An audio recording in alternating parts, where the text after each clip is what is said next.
Good afternoon. Good afternoon. Hello. Hello. We're back to talk about sensorimotor OCD and compulsions in particular Yes. in sensorimotor OCD, Yes, we are.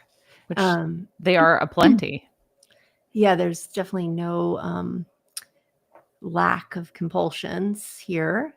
Or Personally, well, or or anywhere, really. anywhere. Yeah. So, where should we begin? Well, I think it's fair to start with this one in talking about just the internal experience of compulsions that are going on, right? Like the temperature checking, the like, is it happening still? Is it happening still? Yeah, Seems to be a pretty strong and steady one with absolutely. all of these obsessions around, blinking, swallowing, where the existence of your nose is on your face, where how your hands are moving, that you have a big toe, Etc. etc. One of the things that can be tricky about that particular compulsion, I find, and certainly comes up with the folks that I work with, is that the component of awareness. So let's say like you're going about your business and you realize that you haven't thought about your nose for a while. It's so and great when that happens. and then it's almost like there's an automatic element to checking. Yes, I knew that's what you're going to say, but Of course. that is the key with this entirely, is like where you can't really stop that intrusive experience from happening. So people are like, I'm supposed to respond to those compulsions, right? Like I'm not supposed to do those, but we kind of treat them like an intrusive thought of like, there it is. And That's it. acceptance is heavy here, and it's kind of hard to separate this part of the compulsions for part 3 when we talk about acceptance specifically. Totally.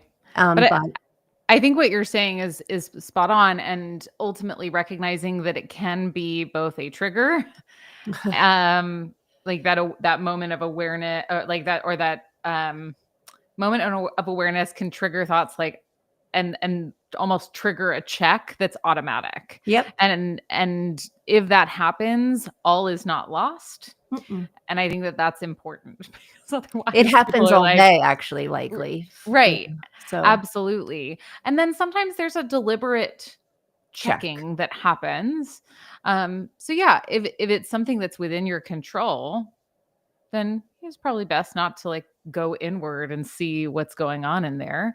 But if it's automatic, that's where we wouldn't necessarily call that part of it a compulsion. It's more, or at least if it is a compulsion, we want to check in with it when it's about interrupting it when we notice it. It is. I think that's the key here, and accepting like the existence of it. Mm-hmm. In fact, because I'd say a lot of these particular the compulsions specific to sensory motor obsessions are internal. Mm-hmm. So much of the work is about just accepting that you're going to find yourself midway through the compulsion, right? That whether it's wishing or checking and analyzing and predicting how long it's going to be there for, that so often these things begin outside of our awareness, and it's really is when we become aware, what do we do then? Yeah, definitely. Yeah. Yeah. It's very tricky, OCD. It really is. And I think that if you read any workbook on OCD, there's a lot of nuance that gets missed in a book because you can't write every single iteration of how a compulsion works. But I think in particular with this one, we often do see that like the wishing part. Yeah. That was going to be my next. Like if that's only this weren't here. And like, am I doing the perfectionism can be high, I think, too, with. Yeah. It's like it's interrupting our life, right? Which I get it. It is that awareness is probably not something that you would choose, just like any of the thoughts or feelings that come up in this disorder. Right. And it's sort of besides the point because it's outside of our control. And so recognizing that's, I think, one of the more tricky things about wishing um, is that when we look at it as this sort of additive behavior, right, to the experience, and that we have control over it, it becomes clear that it's like, okay, what does that achieve? Mhm. And the main thing that it achieves is that it increases your sense of dissatisfaction with what's actually happening in the here and now, and it doesn't get rid of it. And so I think that it seems so compelling, like, oh, but I wish it was like this. And I do. It's true. I do wish it was like that. It's just how much time do you want to dedicate to the to that wishing? Yeah. I also want to point out one of the trickier things with wishing as a compulsion, as a behavior, is that um, it when we drop wishing, like one of the functions of wishing is that it preserves this sense of hope that like there is Oh, right. something or Well, and like somewhere. that you have this control, the false control of like, I can figure this out somehow and Yeah, resolve and find resolve and totally. obliterate it off the face of the earth. I'm Yeah. doing it. I'm Yeah. gonna I'm gonna make this happen. It's in my power. Yeah, and of course, I think that could be said for all Yeah. compulsions, but I Strong think with this one though. it is really strong with this one, and I think that like I said, it's hard because dropping the sense of hope that there's a world in which you don't have experiences that you don't like, or you don't have awareness of things that you would prefer not to have awareness of, Yeah. it's sad.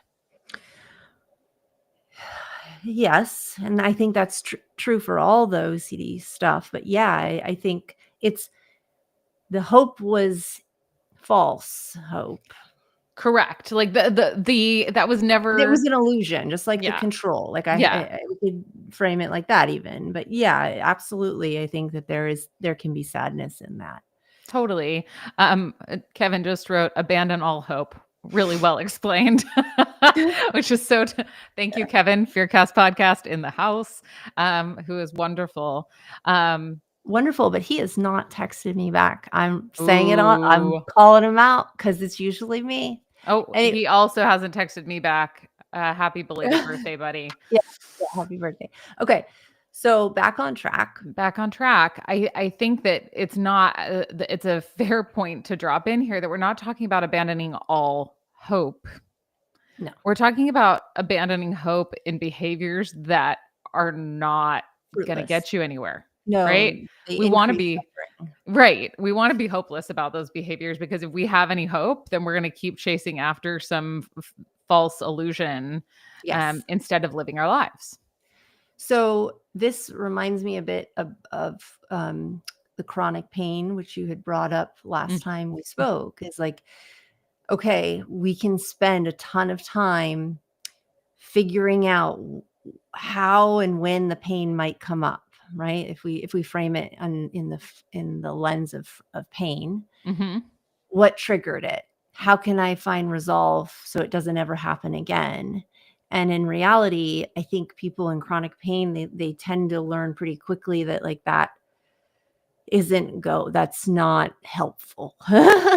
And that Right. it's more having like the coping ahead and having a plan and having things that you need in your tool belt. And I think that in terms of OCD, we could say the same, that we can generate a tool belt and skills to deal with this that can give hope for the feeling and the pain, Yeah. the emotional pain. Totally. Like there's lots of hope for a much bigger, more beautiful life. Yes, there is. Um, it just involves a lot of acceptance, just like in the context Yes. of chronic pain. And I think what you bring up here is important. The chronic part is relevant here because Definitely. obviously if you have pain, right? Like and there's a potential solution or resolution around that. Like pain is a messenger. It's like, hey, over here, there's something to look at. It's when it becomes repetitive and it's the same pain over and over and over again. And you've been to a doctor and they've said to you, hey, look, this is just your brain misfiring or what have you. Or this is just your baseline, like maybe there's acceptance that has to be done around that too. Totally. And so when you have that information, just like when you have the information that it's like, okay, we don't control what thoughts come up. We don't control what comes into our awareness. Gosh, I wish we did. Yeah. Oh my gosh. All we have control over is what we do then, what we do with our attention and whether or not we engage meaningfully with the life in front of us. At that point, the hope is in letting go of all of the attempts to try and get rid of the thing. Yes. And I will say, I have to give an example of this a bit. And I think it kind of makes sense in terms of too with this type of obsession when people are going on vacation or they're going somewhere where they like really want to enjoy, right? Like the pressure's it's high. It's like, oh, I should be enjoying my time. And all of a sudden I'm aware that I'm swallowing. Well, last year I went to Mexico for Thanksgiving week with my family, and my left ear, which I have a lot of chronic issues with, but it clogged up and I couldn't hear at all. All I heard was my voice the entire 6 days that we were gone. I couldn't go in the water. And I spent the first 3 days like researching, getting solutions, like to drops in my ear, putting a blow dryer in my ear, getting water in it to try to, I did all the things, and my anxiety and my suffering just through the roof. Like it's all I could think about. It's all I could talk about. Just my attention was there. And at some point, it was like 2 or 3 days in, I thought, oh, shit, I need to accept this. Like, this is an opportunity. This is actually such a perfect opportunity for me to challenge myself and practice acceptance. And I was like, just so determined to do it because it was like, it's presented here and it's so raw and tangible because it's just constantly there if I pay attention to it. Right. And I will say, like, I look at that trip now and I think, oh my gosh, it was amazing. There was a lot of good memories. But if I hadn't, I think that it was still very challenging and hard, and it was painful and uncomfortable. And yes, I wish it could have been different. And I didn't have to keep saying what or like turning my head. That'd be nice. Thanks for not working. Truly. Right. Or, not talking, enunciating, because I actually couldn't hear my own self. But anyways, the point being is like the pressure was that much higher because it was like, I'm on vacation and I should be fully like the wishing. Yes. Yep. Absolutely. And thank you so much for sharing that. I think that I'm imagining that it's really helpful for people listening in to hear what that looks like in application, Not easy. No, it's not. And I think you and I are both of the mind that we put our money where our mouth is, right? Like we try. Yeah. I was like, I better do my deal. I better do it. Take my medicine. Yeah, here it is. Here's my opportunity. And I think it's amazing how the willingness to experience something and getting your attention into the experience can fundamentally change the experience. It doesn't mean that it's easy, to your point, but it's like your world opens up. It does. And and you get all these little moments back. You do. You get little moments back. And I remember actually my husband having a much more he's like, what do you mean you're practicing mindfulness and acceptance? Like you need to solve this. And I was like, it was so interesting to see an outsider and to be calm in a moment like that and reflect that is like, there actually was a lot of empowerment that went on in my own destiny there. Right. And that's how this all translates to what we're talking about. Well, because, and I think that this is relevant in what we're talking about, trying to control something that you can't control is the most disempowering thing ever. Right. I mean, it's all helplessness is only Yeah. there. You're Yeah. like literally screaming into the void.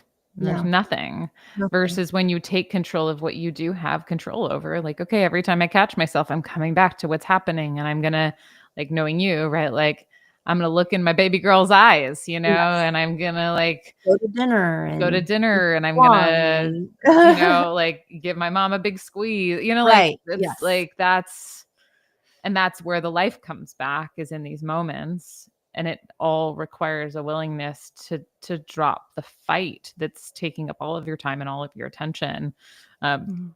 and it's interesting too. The example that you gave is really almost a perfect sort of nexus of where OCD and chronic pain, right, can start to Yeah. intermingle. Yeah. I mean, listen, if I would have spent one more day in there, I was getting close to OCD just Yeah. exploding. So it was just, Yeah. I was like, ooh, going off the rails. Come back, come back, come Come back, back. come back. Oh man. Um, yeah, and it's interesting. Somebody wrote in the chat, I'm just like you. I'm all the time repeating my thoughts, and I need to wash the bad thoughts from my hands all the time, or my Mm. I don't know, maybe head too. But yeah, that tendency to want to like perfect your brain space, and I think that is particularly pernicious. Yes. Apologies for the SAT word. I know.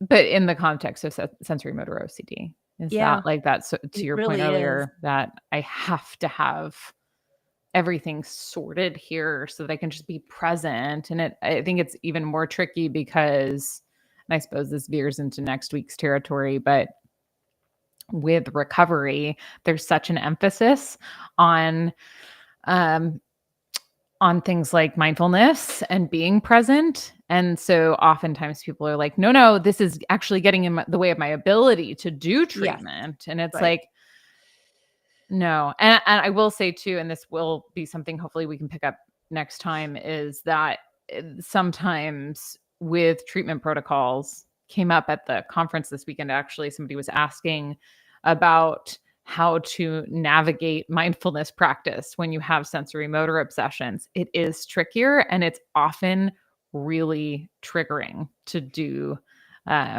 mindfulness meditation for people with this subtype. So, What um, did you say in response so we ooh, can oh yeah, I guess. I mean, I thought well, maybe I'd try and wait till next time, but Oh, okay. well, Oh, no, no, okay. no, no. I think you're Okay. right because that might get dropped.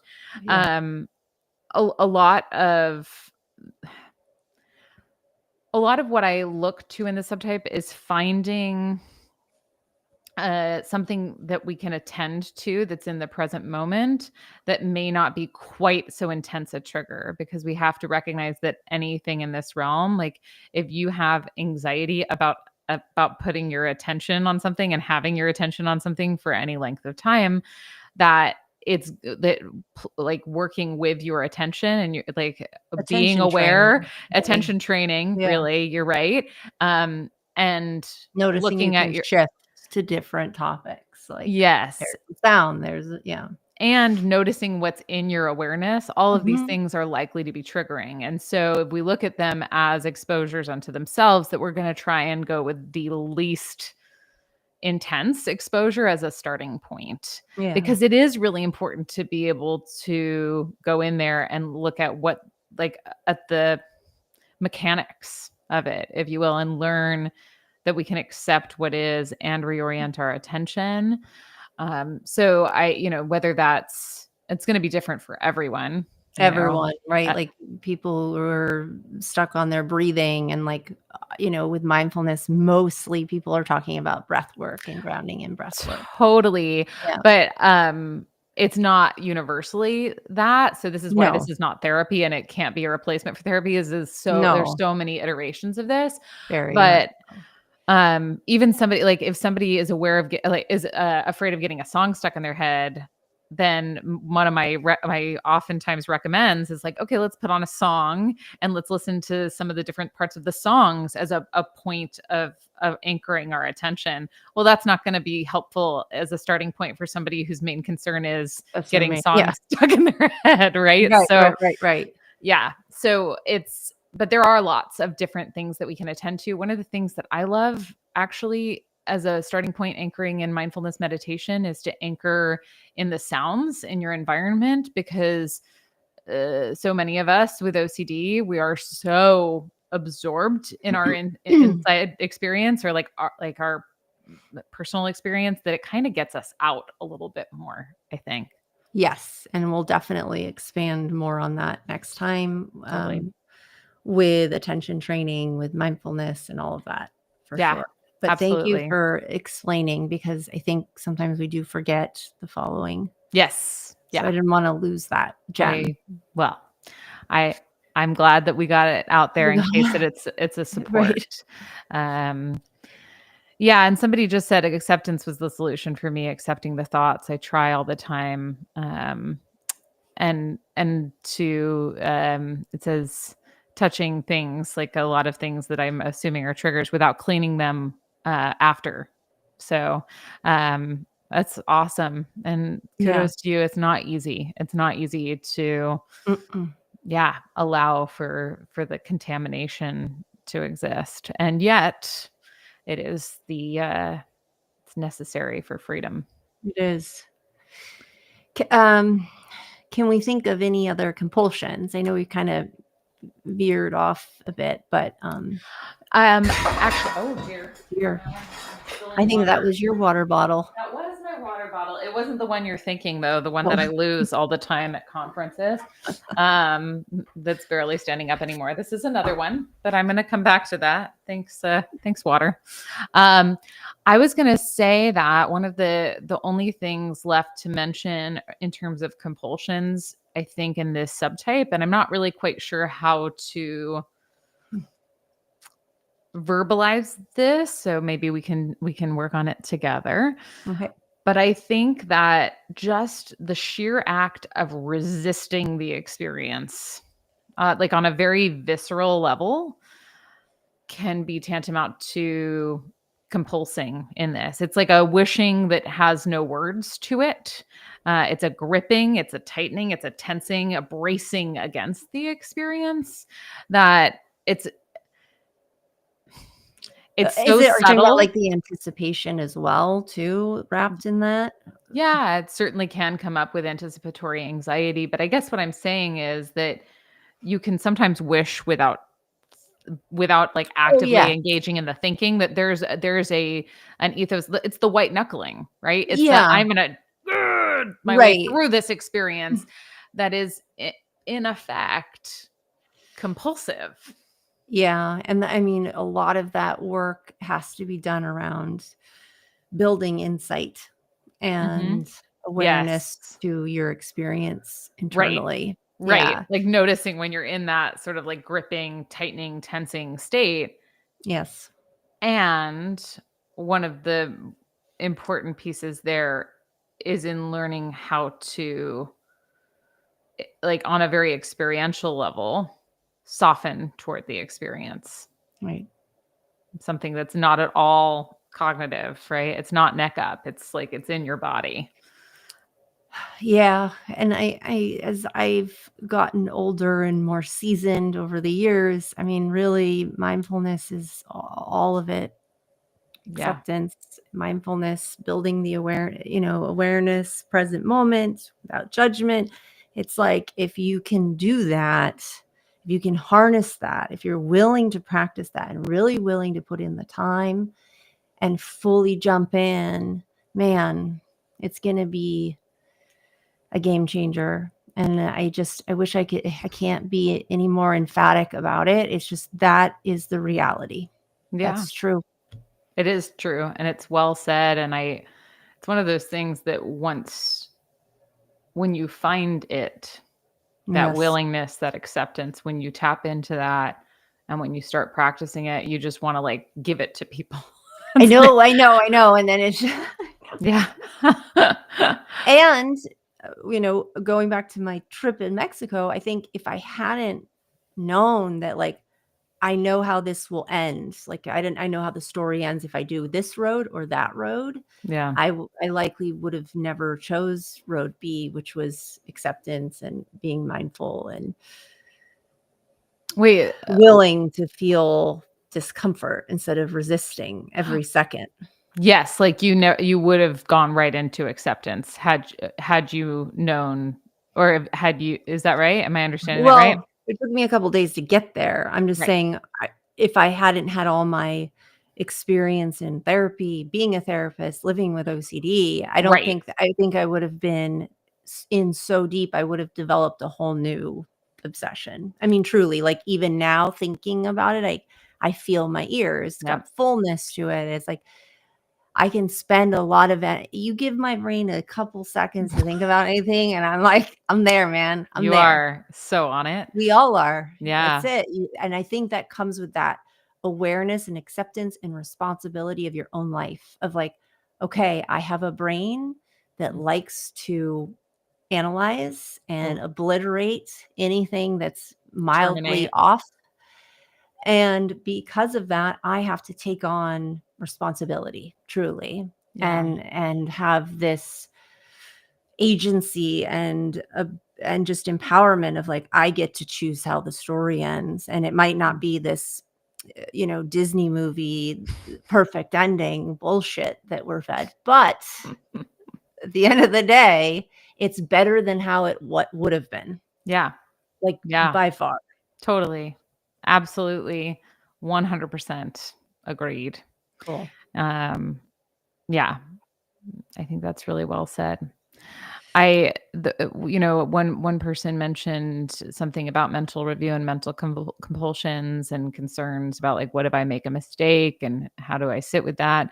I want to point you to some of our archives because we have some episodes specifically to mental compulsions. I also have a workbook coming out in January that's available for pre-order, if you can believe it. So wild. I know. Called the Mental Compulsions Workbook for OCD. That might be a good resource for you as well. I wish that we had time to dig into that a little bit more. Alas, we're getting to the end of our time together. But thank you for joining us all. Always Yes, nice to thank have you. you with us and to get to dialogue Yeah. about this. And we'll continue the dialogue next time as we actually, one last thing I do want to say is, as you were talking about, your experience and your willingness to pivot toward acceptance, being informed by a lot of practice and doing Yeah. this work and all of that. I think it's really important to recognize that for somebody who hasn't done this before, Oof. it's a huge leap because you have no idea what's on the other side. So true. Which, look, it can be really problematic when you have an idea of what's on the other side too, because then you try and manage and control that outcome and accept to get somewhere. Stupid brains. I know. But I think recognizing that, like, if you're watching or listening and you've never taken that leap of accepting before, like, it's a practice. It and is. and It's a and you trust practice too. It's yeah, not just practice and commitment, it's trust. You have to like trust that, this is the path. right. Right. Trust the behavior This instead of is the way. trust the feeling. This is the way. This is the way. So, yeah, if you're out there and you're just starting to put this into practice, my hat's off to you. It's yeah, it's a lot and it's so worth it. It is. It really is. Yeah, And it applies to everything really in life, not just OCD and anxiety. totally. Well, with that, I have to Okay. go clean up this water spill. So thanks for Oh, nice. joining us, Okay. everyone. And we'll see Thank you you. in a couple weeks' time. Yes. Okay. Bye. Bye.